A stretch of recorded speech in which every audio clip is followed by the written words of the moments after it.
आज आपण पाहणार आहे सोलोमन या कीटकनाशकाबद्दल संपूर्ण माहिती। तर व्हिडिओ शेवटपर्यंत पहा।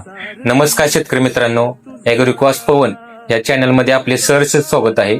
तर आपण बघत आहात सोलोमन कीटकनाशक एक बायर कंपनीचे आहे। तर ह्याच्यामध्ये कंटेंट बघायला गेलं तर इमिडाक्लोप्रिड आणि बीटा सायक्लोटीम आहे।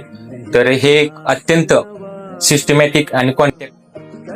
तर आपण कोणत्या कोणत्या किडींवर प्रादुर्भाव पडतो ते आपण थोडक्यात पाहणार आहे।